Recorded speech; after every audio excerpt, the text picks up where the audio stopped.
Welcome. It's indisputable. I'm your host, Rashad. Richey, good to be with you. We have a lot on the agenda today, breaking down news of the day, none other than Ben Gleib, comedian extraordinaire, and also Rebel HQ contributor superstar. Always fascinating to have his breakdown. All right, top story of the day. Donald Trump promises 100% conclusive evidence of the election being rigged 3 years ago. Let's put his mug shot up, full mass. It's a beautiful thing to say. Trump promises massive information and 100% evidence on rigged election from 3 years ago. All right, here's the tweet, or the, Truth Social. Does anyone notice that the election rigging Biden administration never goes after the riggers, but only after those that want to catch and expose the rigging dogs?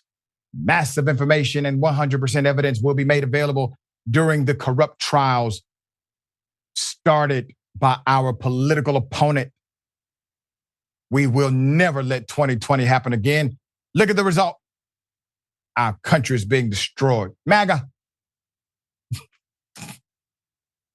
That's how the former president of the United States talks.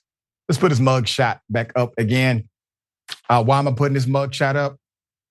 Because I feel like Donald Trump is a criminal. He was a criminal prior to being president. It's part of the reason he was able to become president. He is a con man. Politics has de-evolved to such a degree that con men became normative, thus giving rise to the greatest con man of them all, Donald Trump.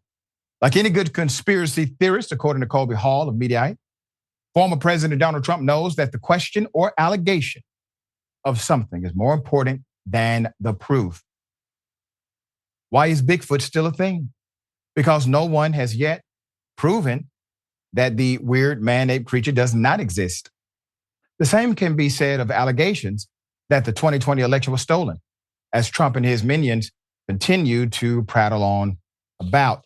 On the very day that House Speaker wannabe Representative Jim Jordan refused to admit that the 2020 election was not stolen, Trump took to social media and promised that massive information and 100% evidence will be made available during the corrupt trials started by our political opponent.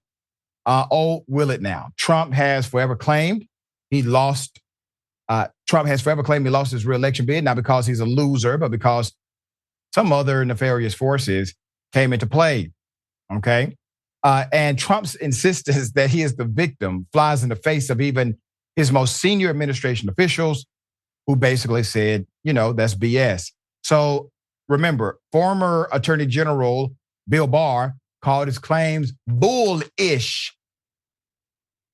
On Thursday, one of the chief architects of the stolen election conspiracy, Sidney Powell, pleaded guilty to a Fulton County case alleging election fraud.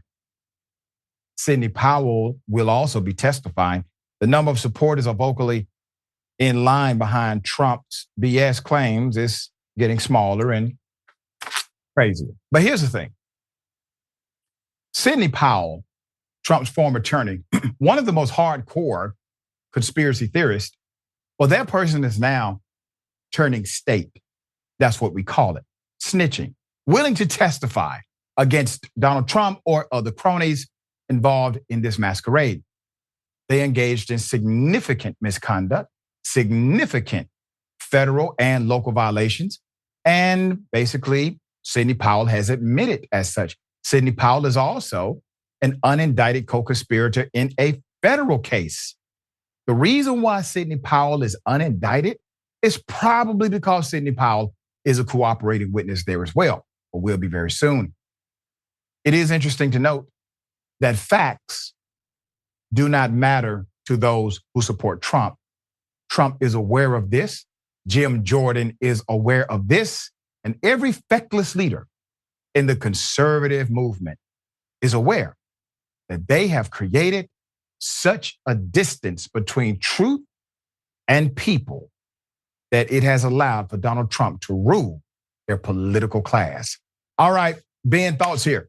I don't have thoughts that don't anger me and don't come out in a way that makes me seem unhinged, probably a little bit, Doc, because anybody who can still follow this man, believe in this man, it's beyond stupidity now. It's willful ignorance, and it has been nefarious in purpose for a very long time.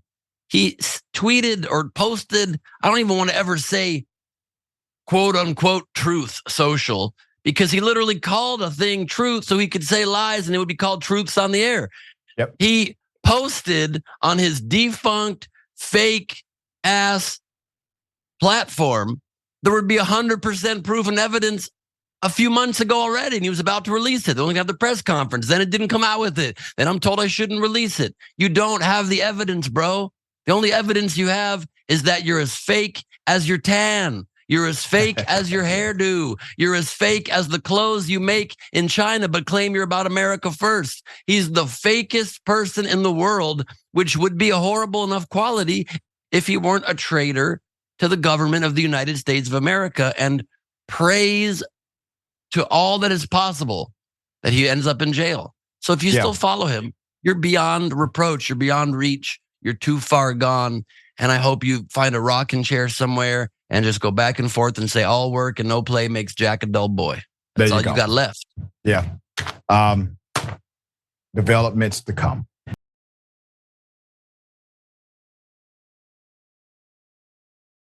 All right. So an adult, let's put her up full mask, decided to throw a party for children to engage in inappropriate conduct and have them engage in inappropriate conduct as well. It is insane. Shannon O'Connor, a 48-year-old party mom in California, is accused of throwing secret alcohol-fueled parties for underage teens in her mansion and encouraging the juveniles to engage in sex acts, some of which were allegedly not even consensual. In her mansion, according to the allegation, this was done for her own gratification. Also allegedly performed multiple acts online, searches for terms related to the sexualization of minors. You're looking at a monster. This is true, you're looking at a pure monster. O'Connor allegedly used social media platforms to communicate with students at Los Gatos High School, where two of her sons were enrolled. She would often use Snapchat or text messages telling teens to leave their homes late at night, come to her house where they could drink alcohol that she purchased for them. Prosecutors say O'Connor hosted the parties for kids, mostly 14 and 15, where she would advocate for juveniles to engage in consensual and non-consensual sex acts, buying vodka and Fireball whiskey. O'Connor allegedly provided the kids with condoms and coached them not to tell their parents about the parties. She also allegedly discouraged the children from calling for help when one of the partygoers would pass out or vomit from drinking too much, authorities said. At one party, O'Connor handed a teenager a condom and pushed him into a room with another drunk teen, officials said, during a New Year's Eve party with about 5 14-year-old children. She allegedly watched and laughed as a drunk teen battered a young girl in bed. At one party, in another case, she allegedly brought a drunk teen into a bedroom in her home where an intoxicated 14-year-old was lying in the bed. Afterwards, girl asked O'Connor, quote, "Why did you leave me in there with him?" Question mark. Like, why did you do that? Question mark. Like you knew what he was going to do to me. Put a picture up again. That's a monster. There's more. Prosecutors say she also let a minor drive her SUV in a parking lot while two other kids were hanging onto the back of the vehicle, obviously not concerned about their safety. One of the two teens hanging onto the back allegedly fell off and was knocked unconscious. At the time, O'Connor convinced police that everything was fine, and she was taking the kids home, but the boy was knocked unconscious, suffered a severe concussion, and was up all night vomiting and experiencing headaches. Prosecutors say, put up a picture again. I wonder, what was it about her that allowed the police to ignore an unconscious teenager and believe her? I wonder. The charges.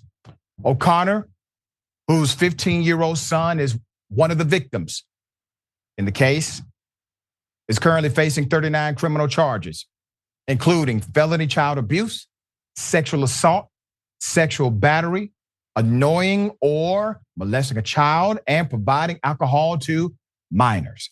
O'Connor has pleaded not guilty to all charges against her and is scheduled to appear in court for a hearing on November 6th. Earlier this year, O'Connor was hospitalized after 5 female inmates at the Santa Clara County Jail allegedly beat her in a vicious and unprovoked attack. Okay.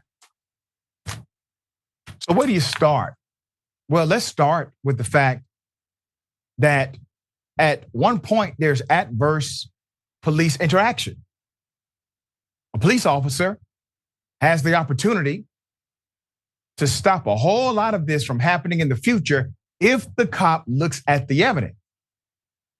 I guarantee you, if, let's say, O'Connor was of a different hue, that evidence would have been looked at significantly.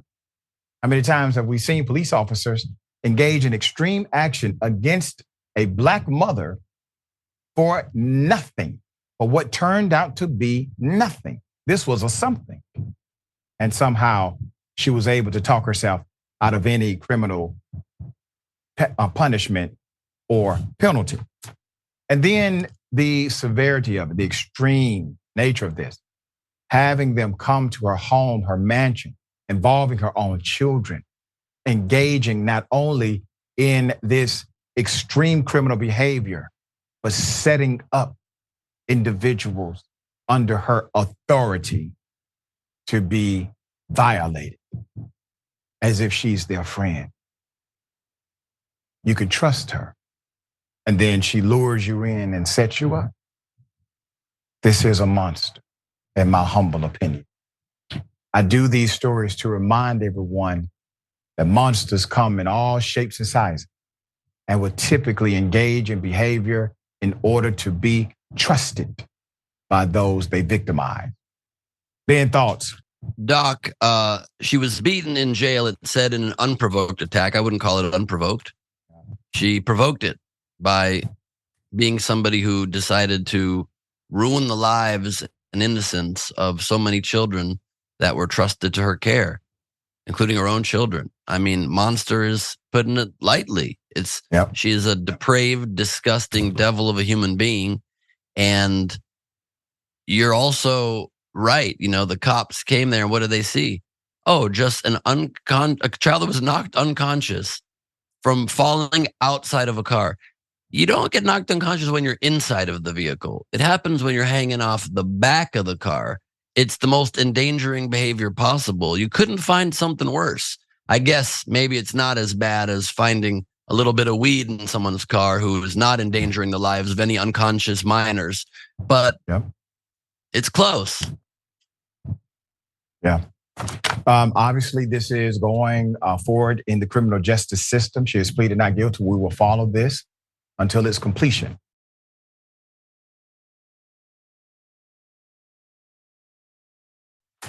A man who decided to be bigoted, who decided to, do this. Here it is. Two to the front in Cherry Hill, the daughter got smashed. Exactly. Is that what you want? No. And you want to know where I was when all this happened? I don't care. At work, monkey. I don't care where you were. At morgue. Just like I told the Mount Laurel police, get these monkey out of here, and you can't do it.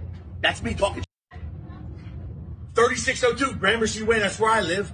Come see me. Hey guys, how you doing? Hey, White, why are you back over here? Well, somebody called me. Someone called you. It's private property. You have no jurisdiction here whatsoever. I do None. when somebody calls me. Hold on. I need back up. You know what? Bro. Hold on. Back Go ahead. up. No. Back I'm gonna up, let you right? do your thing. Go talk to these. Go ahead. Stop. You go talk to let them know what I'm all about and what their rights they have. All right. You want to go back to your house? I'll come back to you. No, I'll stay right here. It's common property. Okay. All Have right. a nice night. I'm gonna let you guys get an education right now. All right. Thanks, man. Appreciate it. I'll do my job. All right? No problem. So I'm not going away until your husband stops finding me and threatening me while I'm at fucking work. Cagney, cut it out, man. Oh, Let me wait. talk to them. Arrest me. I'm not you listening right kidding? now. Relax. You Just cut it out, dude. that's what you can see, Brandon. 3602 Gramercy Way. Come. We have an update. He has pleaded guilty to hate crimes. Here's his mugshot. We're about to teach him a lesson today, give him an education properly today. You're looking at a New Jersey man who went viral. He went viral for his bigoted antics against a black neighbor. He has now pleaded guilty to a hate crime. I will explain. Edward Matthews pleaded guilty to 4 counts of bias, intimidation, and possession of a controlled, dangerous substance with the intent to distribute. Isn't that something? There's more. Matthews reportedly entered his plea on October 17th. Video of the confrontation showed Matthews repeatedly taunting his black neighbor on his own doorstep with racial slurs as well as spitting on him. Now, before I continue, the interaction, and I said this when we first covered the story. I mean, the officer, this has to be the nicest officer known to man. This is Officer Friendly 2.0. Hey, guy, I'm not going to arrest you.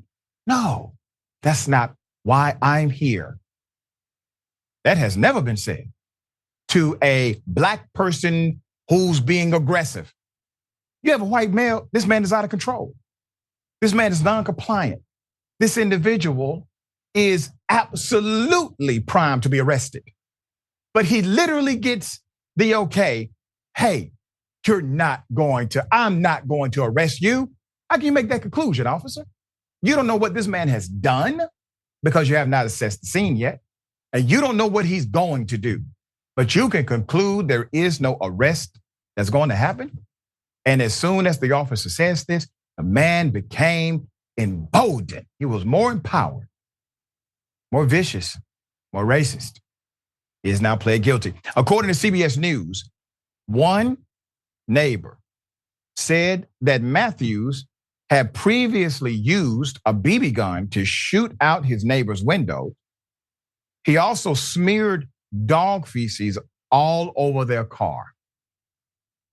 The protesters reportedly threw garbage at him while he was being arrested. Matthews later told the Philadelphia Inquirer that he was drunk during the rant. Superior Court Judge Gerard H. Breland scheduled Matthews' sentencing hearing for December 8th. He is facing up to 8 years in jail. 8 years in jail because the man could not control his own racism. It was easy for him to stay out of trouble. It really was. But he decided to push. And now, well, he's facing up to 8 years. We will give you the update in December. Ben, hell of a story. Yeah, other than him being a violently racist person who shoots people's windows and rubs dog feces on their property, seems like a nice guy. Seems like a really, other than those things, upstanding citizen. This guy is so disgusting and also very confused because in the video leading up to the officer arriving, he keeps telling his neighbor that he will not leave his front porch because it's common property and it's not his private property. And then the cop arrives and he says, "This is private property. You can't be here. You have no jurisdiction here." And yeah, that cop, that was the most Mayberry situation I've ever seen. He tells him, "Go back home. I'll come visit you later. Right. We'll have a lemonade and laugh about how I interrogated the black kids first." Right. That is the most wild thing. And those bleeps, covered the words completely. But to be very clear, that man was hurling the N-word repeatedly and hurled it more confidently after the cop arrived. That's right. He was not even trying to cover up his hate crime. Spits on his neighbor. And you just have to hand it to the restraint of that young man that did not swing at that guy and knock him out. I would have knocked that guy out in 2 seconds. And I would be probably facing a charge too, or maybe it's self-defense at that point. But incredible example of how to be restraintful is to be able to be in the face of such virulent hate and not take that into your own hands. Yeah, I mean, we didn't even hear anything like, "Hey, I'm just detaining you to do an investigation." I mean, that's a common one. Not even that much. All right, we got more. On the other side, it's indisputable. Stick and stay.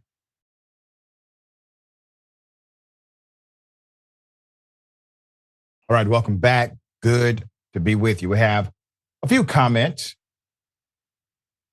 All right. Okay. Buying flavor corn pop. Trump lies without a Karen. I like that. Without a Karen in the world. Line taken from Mr. Gleib. I love it. I love it. That's all right. From my special, The Mad King. Yes. Yes. We need a more chill planet without a Karen in the world. I love it. I may use that, but I will source the you as the originator. Next TYT reporter. Absolutely. If she has a mansion, she's probably wealthy and thinks she is above the law. Naturally, right? All right. There's no jurisdiction in her area for the police. That's right. There's private jurisdiction here. Yeah. Neil Whittington. Thank you so much, Neil. Chesterbro pled guilty today, and they're off. Yep, that's right. The Jack, thank you. Describe willful ignorance, Ben. Describe willful ignorance. Yep. All right. And James Thompson. Thank you, James. Gifted one indisputable.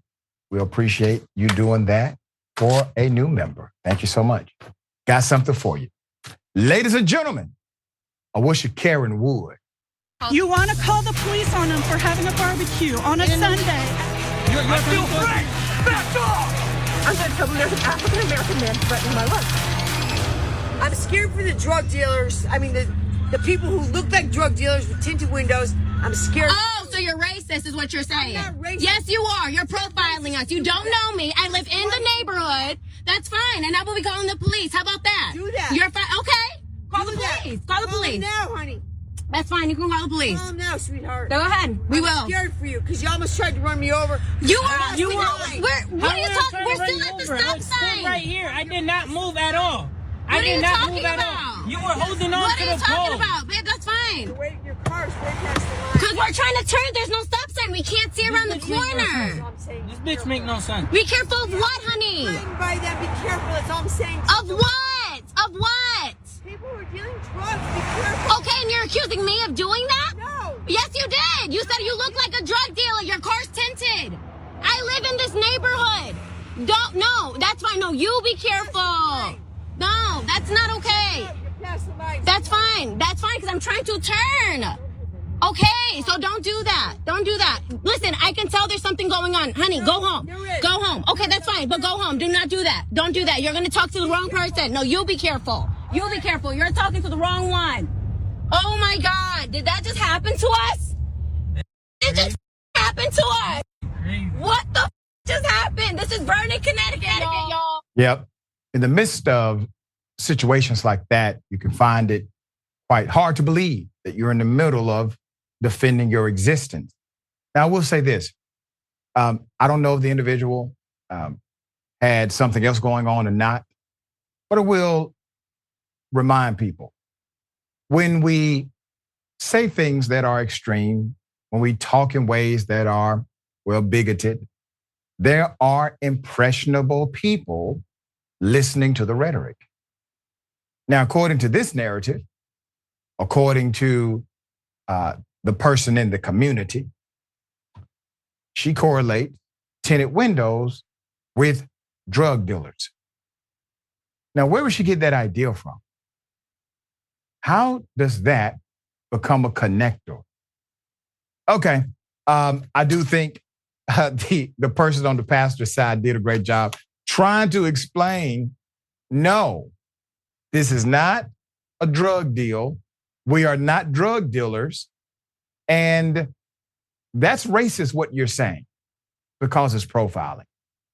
All right, Ben, thoughts here. Listen, there might be something to what the Karen's saying, because the other day I got drugs from somebody who has tinted windows, and that person was myself.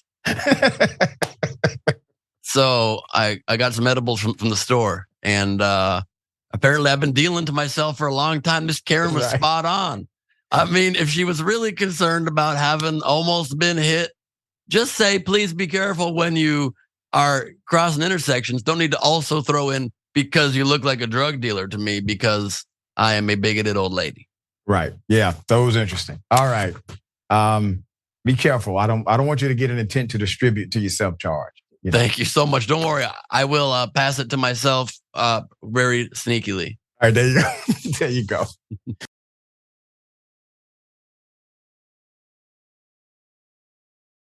Okay. You know, I've been saying this for a long time. Prosecutors who engage in prosecutorial misconduct, they have to start being arrested, charged with crime, because it's illegal. But guess what? Finally, it has happened. Put up the picture full mass. This is a hell of a story. In Illinois, Nick Tretenko and Andrew Horvat are two ex-prosecutors being charged for their alleged role in lying in the case of Jackie Wilson, who wrongfully ended up spending 36 years in prison. They're now on trial. Wilson was exonerated in 2020.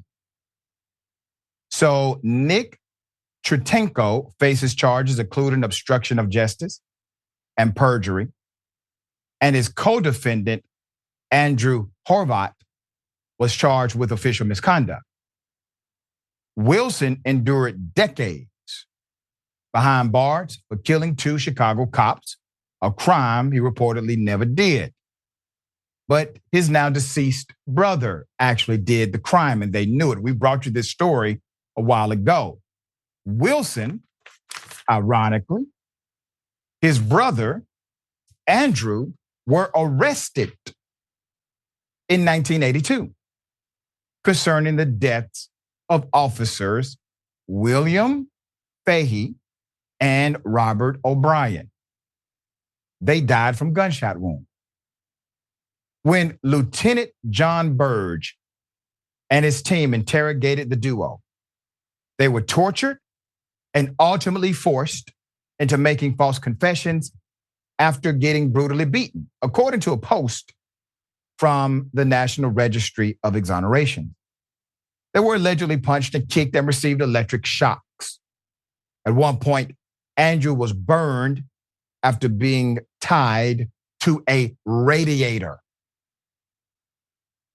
Wilson described the torture in detail. They beat me over the head with a dictionary, stuck a gun in my mouth. Then they did the electric shock. Wilson recalled his experience at the time per the outlet. That came after this guy played Russian roulette with a gun in my mouth, end quote. According to reports, Wilson's first conviction was tossed out on appeal. When he was retried in 1989, he was cleared of Fahey's death, but convicted of O'Brien. Wilson's defense team heavily argued that Burgess, that's the cop, the lieutenant, that team pressured him to confess, resulting in his conviction being overturned again in 2018, as reported by the Associated Press. 2 years later, during Wilson's third trial, it was revealed that Tretenko, the prosecutor, had a close relationship with a significant witness in his second trial. He's the head prosecutor during the 1989 trial, admitted to being the godfather to one of the children of witness William Coleman, per Fox 32 Chicago. He is accused of not telling his colleagues about the connection, and special prosecutors decided to dismiss the charges. Horvat reportedly was charged for his actions while he was representing Tretenko when he took the stand, according to reports. Literally right before he took the stand, Andrew Horvat went to the special prosecutor, Lavin Rosen, and said, "Do not ask Nick Tretenko about his relationship with William Coleman," end quote. He said there was nothing illegal or unethical, but it was just weird. That's not true. It was both illegal and it was unethical. Special Prosecutor Lawrence Oliver II told ABC7 earlier this week. Wow.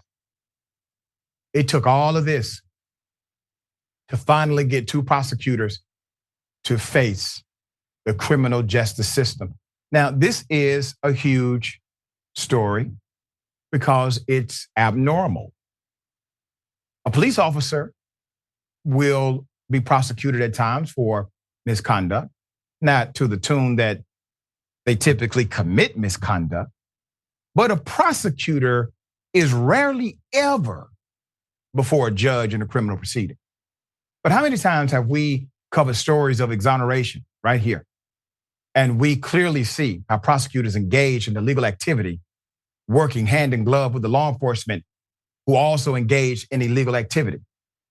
Law enforcement, well, they may get a penalty, suspended, sometimes charged. Prosecutors, not so much. It's a new day now. These prosecutors are facing actual criminal penalty. Ben, thoughts here? It's such a tough story, hearing the treatment of Wilson, hearing that torture, just reading about it. I almost admitted to the murder because it was so hard to read. No. I mean, imagine going through it.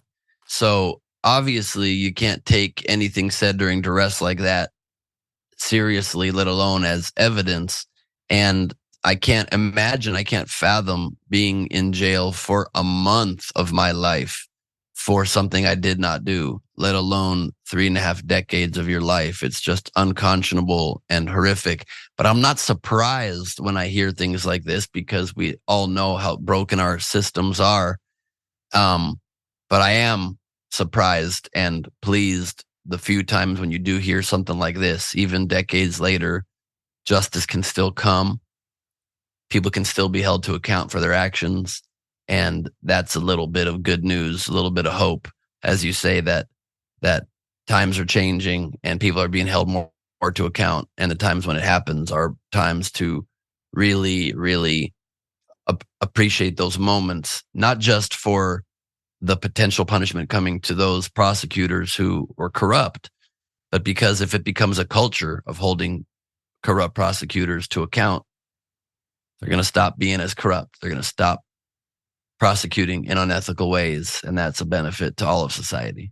That's right. To every single one of us, to all of us. All right. We got more on the other side. It's indisputable stick and stay.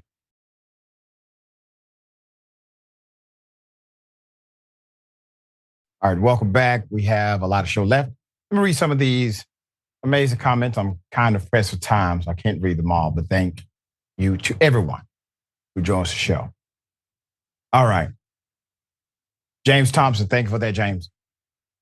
I want to count up my gift. I want to count up my gifting here. Please, Doc. We appreciate you. Member for 15 months, C. Michael Henson. I'll be so glad when we can rid ourselves of this two-tier justice system. It's bad enough being in jail when you're guilty, but worse when you're not. That's 100. Okay. Hell of a thing. DEA agents searching people. So the agents are in plain clothes, right? And they all of a sudden just pop up on you as you're getting on your plane.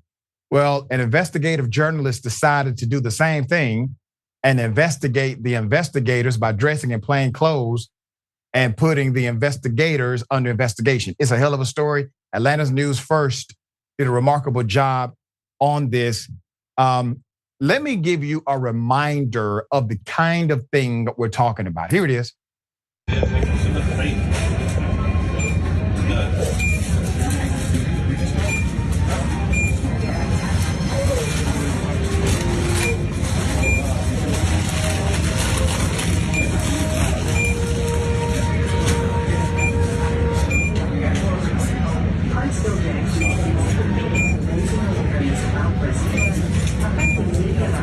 Atlanta News First.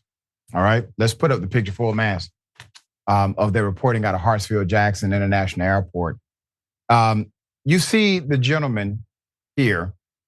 So the video was from an incident we previously covered where director Tabari Stardivant, who was traveling to LA from Atlanta, the Hartsfield-Jackson International Airport, he had his bags completely searched by DEA agents who provided no explanation as to why, okay? We also covered this. When you have those two individuals, well known, okay? Eric Andre, fellow comedian, Clayton English. They filed a lawsuit actually after that with claims they were racially profiled by police where? At Hartsfield-Jackson International Airport. That's out of Atlanta. This was on separate occasions, 2021 to 2020. The lawsuit quotes records from Clayton County Police showing 56% of jet bridge stops involved Black passengers and 68% were people of color. Atlanta News First investigates recently obtained the same data and is analyzing the cases further. So Clayton County narcotics officers are also searching in this screenshot Emmy-winning Hollywood actor, okay, Ellie, on the bridge of an Atlanta to Los Angeles flight in 2020. Now this part is important. He says, okay, I'm a random search, guys. So he says, panning to the line for the aircraft boarding door and adding, see all those white folks? And I'm the random search. So keep the picture up. They're getting on the plane, which means they have already gone through security. They've gone through TSA, a federal agency. They've gone through a machine that literally sees through your body and your belongings. Boarding the plane, all of a sudden, hey, I'm the random search person. Initially, the Emmy-winning Hollywood actor assumed this was somebody from the airline, as many of us would assume. But he's the police, okay? So both Clayton County Police records and federal court documents show drug agents working at Hartsfield-Jackson Atlanta International Airport rarely find drugs on passengers at departing gates. They rarely do. They do find money. They don't find drugs. More often they find money. Records show agents have seized millions of dollars from passengers at boarding gates. The money is administratively forfeited as the proceeds of drug trafficking, even when no drugs are found. Agents generally do not arrest the passenger, they arrest their money. So you will say, how in the hell is this even illegal? Is this legal? This should be completely illegal, right? Well, it should be. It's legal based on statute. It's legal based on in lieu of evidence. So they take the money. They say, we're going to take this money in lieu of a future investigation. We'll be in touch. And they're never in touch. So now you have to go through the bureaucracy to get your money back. You have to come back to Atlanta typically. You have to go through a song and dance routine in order to get your money back. It is gruesome when you know the process. So a lot of people will say, the hell with that. You can keep that $1,000. You can keep that $500. It's not worth me buying a plane ticket or hiring an attorney to get the money back. And so now you have voluntarily allowed it to forfeit back to the government.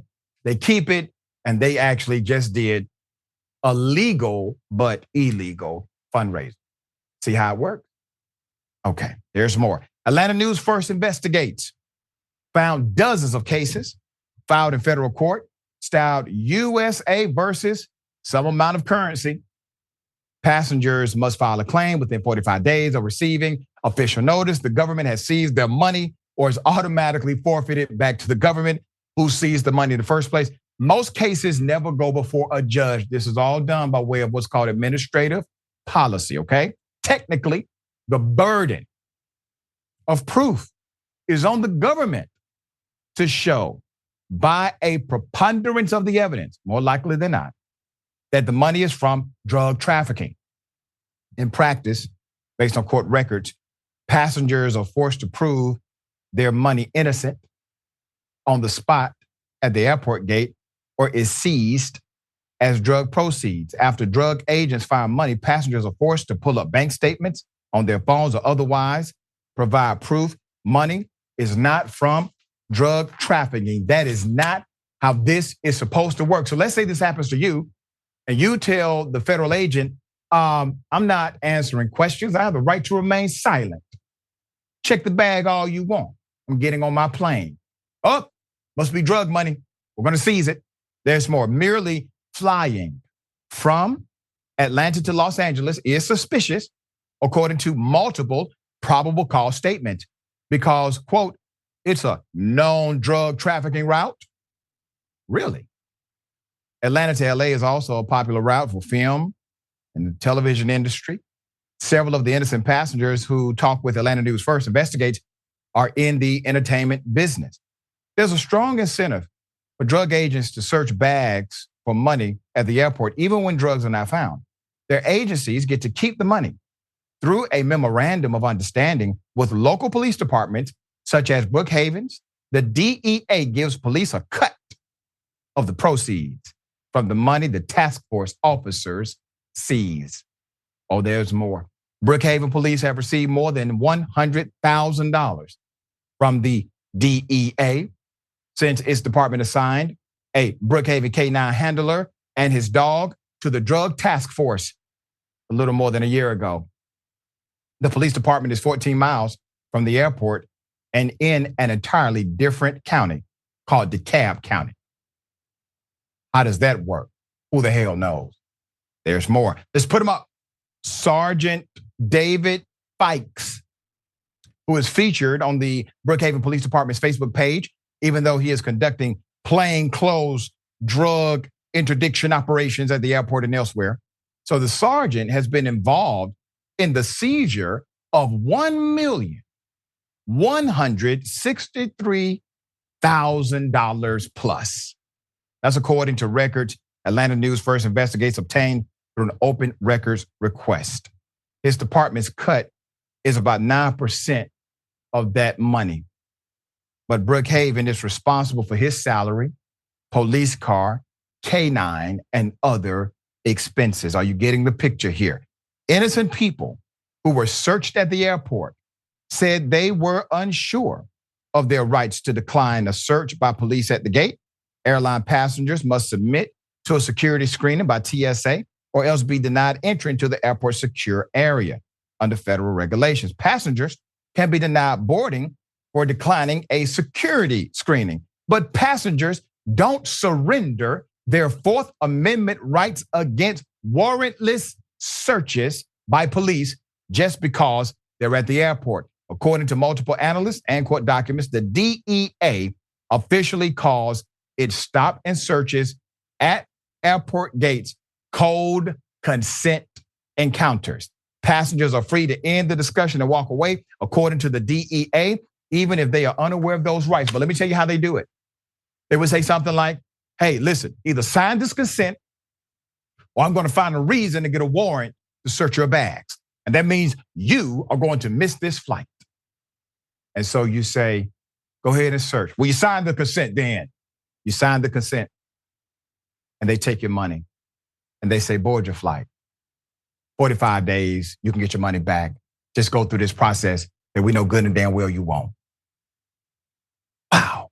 Great reporting by the investigative journalist at Atlanta News First. Ben, thoughts here? Seems like typical police operations to me. I don't see anything untoward. They Right. are conducting searches without proper consent. They are not finding drugs. They're seizing the money and they're taking a cut of it to fund their operations. It seems like the way things were meant to operate in a broken system. Because Atlanta to LA is a suspicious route, Andre and English are buddies of mine. We're all comedians. I've Yep. done that route a million times because I'm going from the Laughing Skull Comedy Club or the Atlanta Improv when it was around back to LA. Mhm. And I've never been searched. And I wonder why that is. Anybody take a look at me and got an idea why I have not been searched or had my money taken away? The fact that you can take money when not finding drugs is bonkers. And also, as a side note, if I ever were searched, they wouldn't find drugs on me because, like any good citizen, I get rid of my weed before I board the plane. Right. There you go, that part.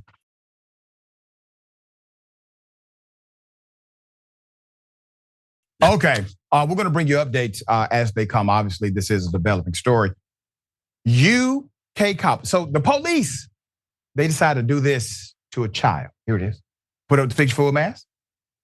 A disturbing viral video captured a British police officer putting a black child, 14 years of age, in a headlock. You see that first screenshot? That is a full headlock to a child. This was during a scuffle before deciding to throw the teen down and then aiming at the teen and shooting the teen with his taser while the teen was down. Officials say the teen was arrested for assaulting an officer and other minor charges, including resisting arrest. This was once again in the UK. The incident, according to West Midland Police, was a response to their coming to secure a civil matter between neighbors. On Monday, October 16th, a little after 5:15 p.m., footage shows the WMP officer wrestling the child down to the ground in front of his parents' home in the Bromford district of Birmingham, England. Bystanders are crying out, saying, quote, "Get off him, get off him," as a confrontation results in him being placed in a headlock. The 14-year-old child breaks away and starts to run. That is when the officer, he was struggling with, aims his taser, shoots the kid down with approximately 50,000 volts of pure electricity. In the video, a woman thought to be the child's mother can be heard shouting, "He's 14. What the F have you done to my son?" End quote. As the officer tells the child not to move, people can be heard pleading, "Watch his asthma. Look, he can't breathe. He's a child." The officer can be heard telling people, "Stay back," before adding, "I don't care. I don't care." The WMP statement said officers attempted to defuse the situation, but threats of criminal damage were made. One of the officers tried to arrest the suspect, but he resisted, and the officer was further attacked by another man. During the scuffle, the 14-year-old child was tasered. The statement said, according to the Daily Mail, police confirmed they arrested the child along with a 37-year-old man on suspicion of assaulting a police officer, and the pair remain in custody. The teenager was also arrested for criminal damage and threats to cause criminal damage. Thousands have viewed the video on social media, leading Black Lives Matter UK to write, quote, "Disturbing footage reveals a 14-year-old black child being choked and tasered by West Midlands police, highlighting the urgent need to end police brutality and excessive use of force." Others who shared the video commented that the officer seemed to escalate the situation rather than get it under control, saying that the process they utilized cannot be an acceptable practice. A spokesperson from the West Midlands Police stated that the department is currently reviewing officers' body camera footage and will refer the matter to the Independent Office for Police Conduct, which commented on the occurrence. A spokesperson for the IOPC said, and I quote, "We are aware of this incident, and we understand that a referral is to be made to us by West Midlands Police in relation to it. When we receive that, we will carry out a thorough assessment to determine what further action is required from us." Hell of a thing. Once again, normative policing, but this is in the UK. Thoughts? I mean, it is typical. It is not surprising. I don't know what the young man expected, though. You can't be allowed as a young black man to be in front of your mom's house. I put that on him. You know, you should probably just FaceTime. I mean, where are you safe? Where are you allowed to go? I guess my only thought in this matter is Thank God British police don't have guns. Yeah, so exactly. 50,000 volts of electricity can kill a person, but he is alive and probably not doing great, but he's alive. All right. Remember we covered a judge that decided to pull out a gun on a black male? Well, finally, that judge has been removed. Put up the picture full mask. This is insane. In an update, a New York judge, Robert J. Patorti, has finally been removed from the bench after he admitted he pulled a gun on a black man who he repeatedly described as a large black man when he said he was 6'9" tall. That's damn near 7 feet tall and built like a football player. But the person in question is barely 6 feet tall and he weighs 165 pounds. Okay. All right. The judge admitted he did not even feel his life was in danger when he pulled the weapon on Mr. Wood. He also regularly kept a gun under the desk at his judge's bench. So records show that while the judge served as a judge, he also is the owner of Big Boys Guns in Whitehall. So this judge argued that not only did he have a license to carry the pistol, but he had made it a habit of safekeeping it attached to the underside of the bench while he heard cases. That's according to the Time. And that in the moment he pulled the gun, the unnamed litigant had lunged toward the bench too quickly. However, the Times detailed how the judge ultimately backed off that account, acknowledging at the time that nobody in the court, including the uniformed officer, nor an assistant district attorney, would be able to support his version of events. Okay. The judge, who is not an attorney, by the way, began his term in 2014 in Washington County, New York, which is about 50 miles north of Albany, New York, and is 94% white, with just 3% of the county being black. Now, many of you may say, well, how in the hell can a person become a judge without being an attorney or having a law degree, et cetera? Well, there are many counties in the United States, including the state of Georgia, where I am at. If your county threshold of population or your local jurisdiction threshold population is below a certain amount, well, they will allow for certain positions like probate judge to not have a law degree to become a judge. All right, there you have it.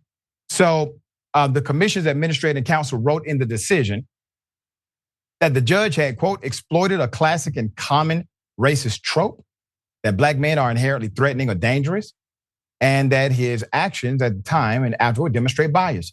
Clearly, his constant repetition of the racial element and his exaggeration of the physical characteristics of this particular defendant were shocking and totally undignified and inappropriate for a judge to make. That's according to the Times. All right, there you go. Here's true justice. You arrest the judge for menacing a weapon, okay?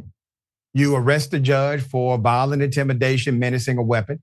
That did not happen, not even a charge. Took you long enough to get him off the bench. But you may want to revisit that policy, gentlemen, that you all have there that allowed this person to become a judge. Obviously, how can someone judge fairly if they are literally lying in front of their entire judicial staff? All right, Ben, thoughts here.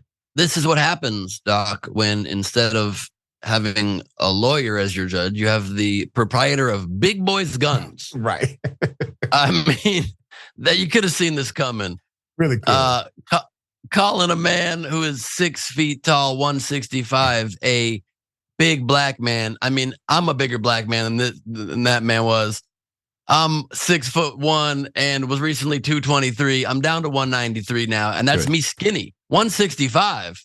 Yeah. I mean, if he was intimidated by the man, he could have just blown towards him and he would have knocked him back.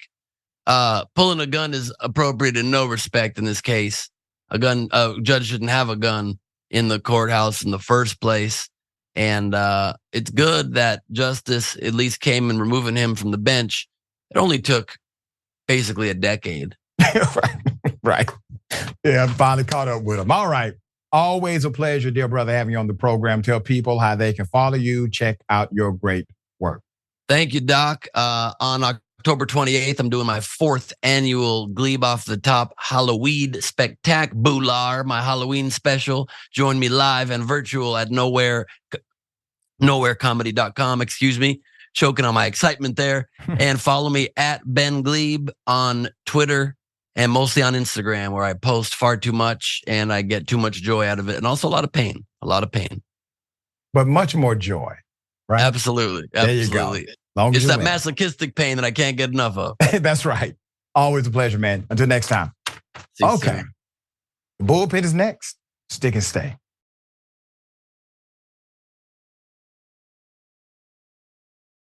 I do have an update to a story where somebody did something really extreme and a judge has decided to increase the bond significantly. Here it is.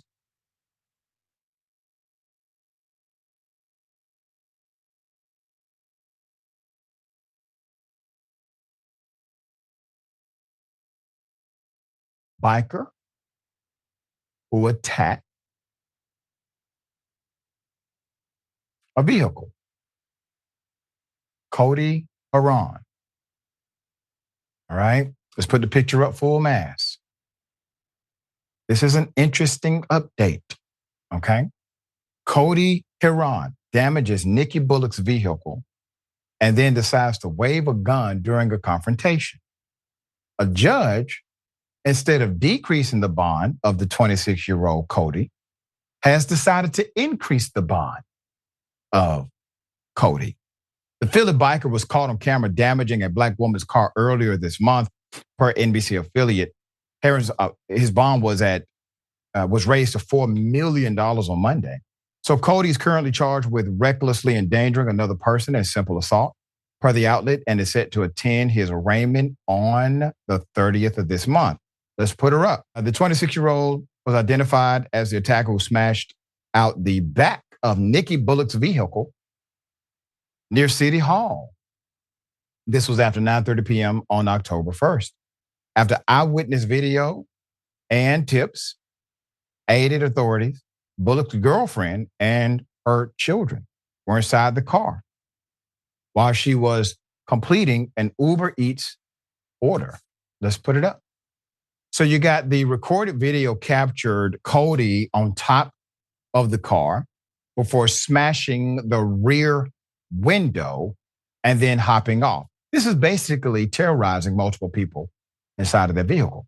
When Bullock confronted him, he decided to wave his gun, head-butted Bullock with his helmet on, shoved her. When getting back on his bike, Bullock pushed him off and he fled soon after. Bullock previously said that the confrontation stemmed from an argument after the bikers were not paying attention to lanes and hit her car. She also said she wasn't afraid of his little gun. I'm just grateful that my kids are okay. There's not a scratch on them, she said, per NBC Philadelphia. It was just the simple fact that I had kids in the car. I just wanted to protect them honestly. She reported the incident to the police the next day, which led to the incarceration, obviously, of an individual who's dangerous. Now, why did the judge increase the bond? Because of the extenuating circumstances. You have aggression, you have children, you have menacing, you have violence, you have willful, continuous misconduct, okay? And it's close to a government building. So I think these aggravating factors played into the increase of bond, something you don't see often, probably should see more of.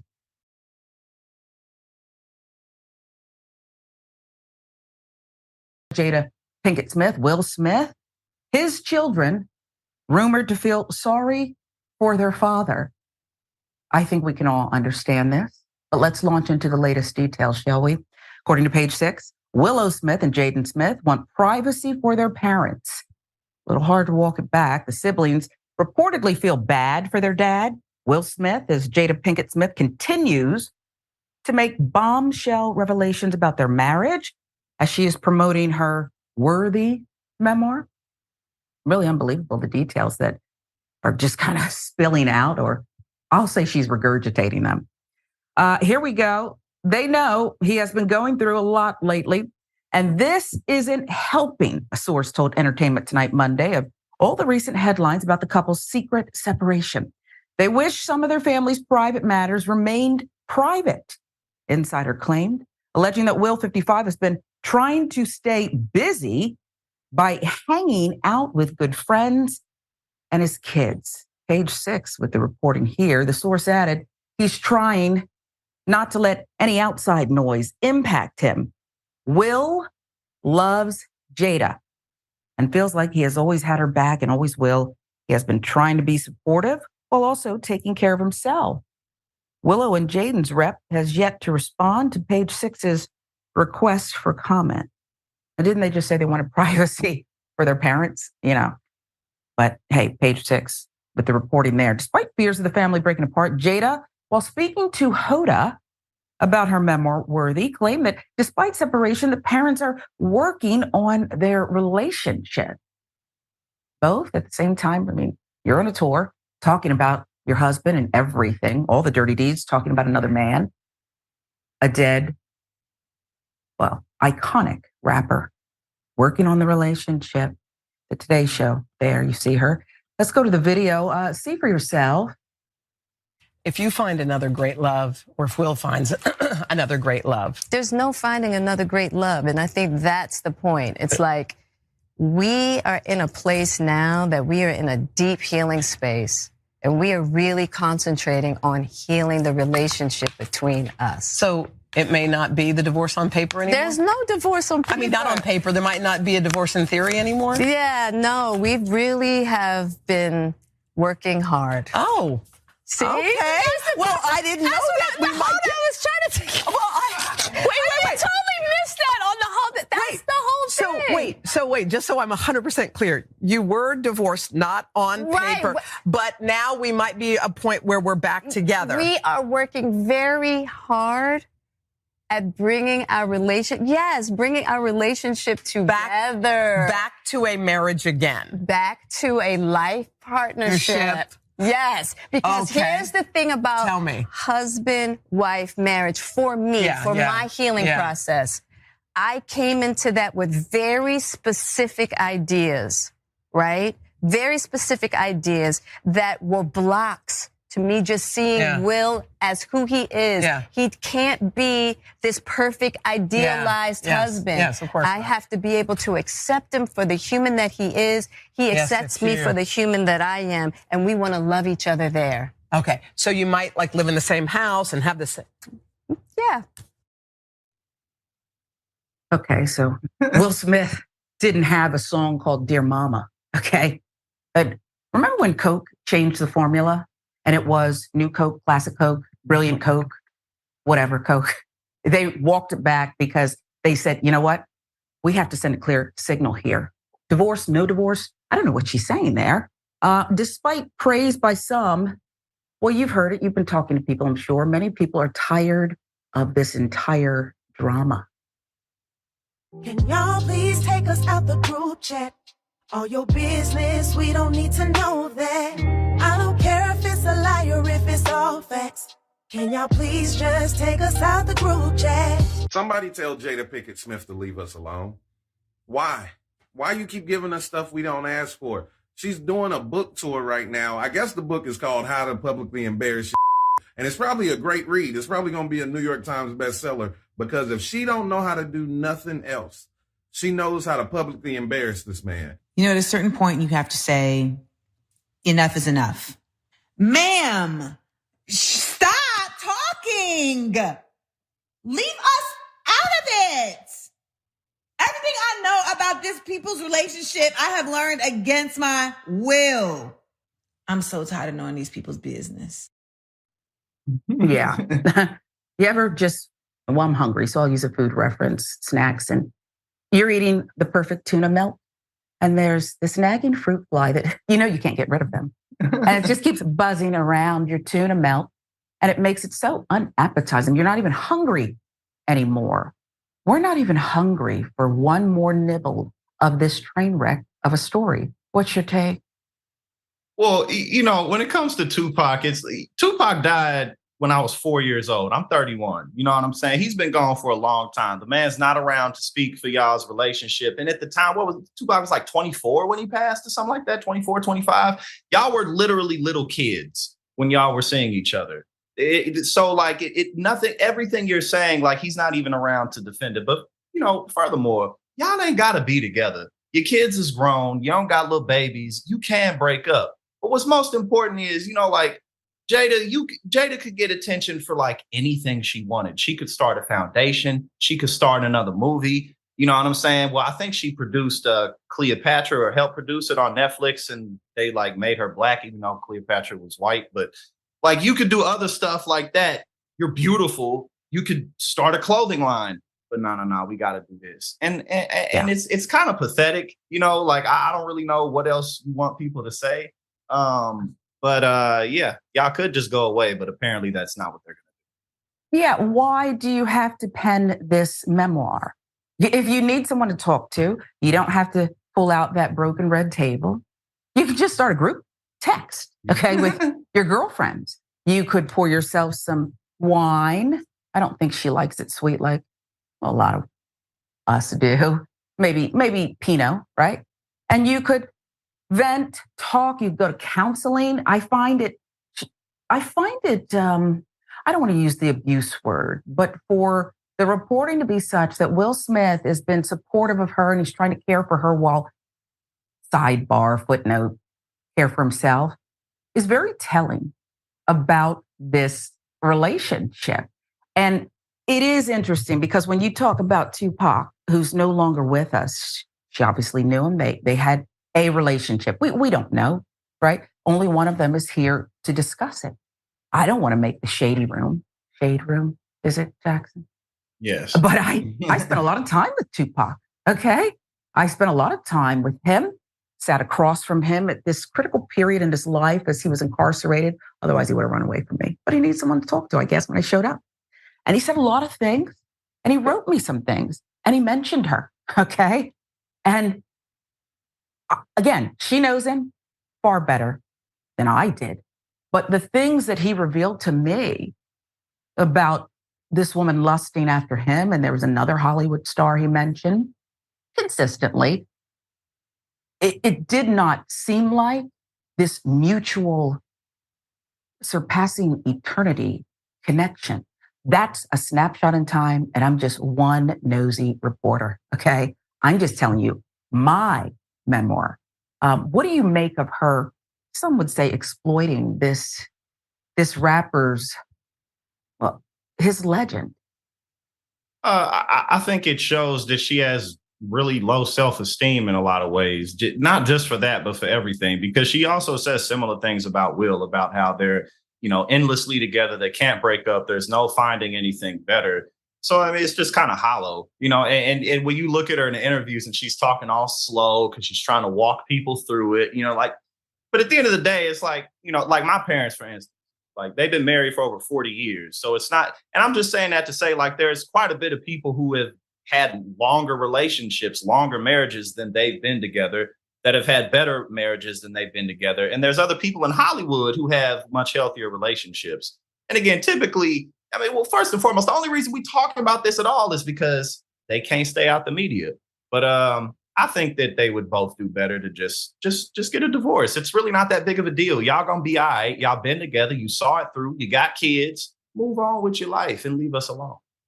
Yeah, it does seem rooted in this coercive control, if you will. She's the gatekeeper. And again, what do we know, Jackson? We're just on the outside looking in, but you are peeling the curtains open. You're back. You got us by the neck and saying, you better watch this, okay? But she does seem like the gatekeeper. The reporting that he's perhaps not as close with his family back in Philly, okay? That people are fringe players unless they go through her, and that's historically been this relationship. But parts of it remind me, this Tupac part, let's go back to that. You ever watch the show Love After Lockup, where a partner will say, I've been dating someone for 7 years. We've never met. He's on the inside, and I put money on the books, and I sacrifice, and I do everything for him. And they are serial sometimes, these people, daters of incarcerated men or women. And I suspect with my bubblegum PhD that it's because they can't run away from them. You can't run away from him. That's my man. I know where he is. I know exactly where he is every minute. And I'm also someone who's incarcerated, and I stay by the phone. You know, that recording comes on. And I'm not saying I know this personally, but the recording comes on, Jackson, that says you're getting a call from an inmate, da-da-da-da-da, on and on. Is that worth the quarter that I used to get that bubblegum degree? Do I make a point or no?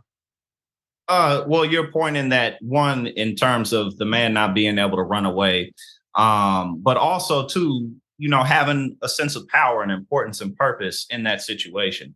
And I think this goes to, you know, sometimes you got to be willing to leave people. It's worth sticking by people's side if they're not abusive, if they're not going, you know, like doing things like lying and, you know, stealing from you and stuff. Sometimes it's going to be rough, but if someone's just disrespecting you, then you got to walk away, whether it's a romantic relationship, a friendship, a business situation, whatever it is. You got to be able to walk away from people. Otherwise, they're going to treat you the way that you're letting them. So, you know, Will could do whatever he wanted, but I guess, you know, bad marriage for life, as they say. Them two literally said that together, Yeah. and then they bumped fists. Well, they did. And yes, you need to walk away from, I would suggest he trains with Usain Bolt here. Okay. He's got to get away from her at rocket speed to get back to some sense of himself. I do know there's been, and correct me if I'm wrong, team sightings, a sighting of Will Smith, but he's not the one who seems to be spewing this stuff all over the place. It's interesting to me, but not surprising, that young people, their children, if we're to believe page 6, are the ones who are pumping the brakes here, being thoughtful and saying, yeah, we're concerned here. They didn't use the words, but I will. Mental health. Our dad's mental health could be at stake here. We're concerned. What say you when she's still going on tour? Like you said, they don't need the money. Okay. And doing this little, I don't know what they were talking about. Do you understand the clip with Hoda and Jada? What on earth was she saying to her? And I felt like Hoda was pretending that she understood it. I mean, if it's what she said, if they haven't been together since 2016, then that means that they don't sleep together either. That matters in terms of bondage. And I'm not trying to get all into that. All I'm saying is just separate. Like, Will, go and do your thing, man. I mean, just do your thing. If she wants to be on a tour and doing all the memoir stuff, let her do that. But let her do that as your ex-wife and just go about your life. You know, I don't know if he'll ever really be able to truly move past him going on stage and doing what he did to Chris Rock. Not fully in terms of like his career kind of maybe will plateau, but he's all right. You know what I'm saying? Like, just go and live your life. Divorce the woman and go find you another woman. In time, let yourself get over it. You know, take your time. Yeah. But move on. I tend to think that mostly women get dumped on, right? But I think in this case, the only way to move past it, I think he can have it all back. I think he can be best friends with Chris Rock if he does one interview, not at a red table, not with her interviewing him. Hell, where's Wendy Williams? Can she come out of retirement for 24 hours with full producer support, a glam team? And let's get to the heart of the matter. That, I think, would give him a groundswell of support. It's not an excuse for physically assaulting a man who, please, he wants you to leave his name out of your mouth. Okay. Chris Rock is done. Okay. You better stop. Okay. I don't know what went down there, if he asked her out or not. And I really don't care. Like, maybe he sensed that she might take him up on the, listen, and free to do what you want. Okay. But doesn't seem like certain people were off limits. So maybe he felt like, this is what we do. This has been indisputable. Remember, take care of yourself, take care of each other, take care of the planet. Remember, the truth is always indisputable.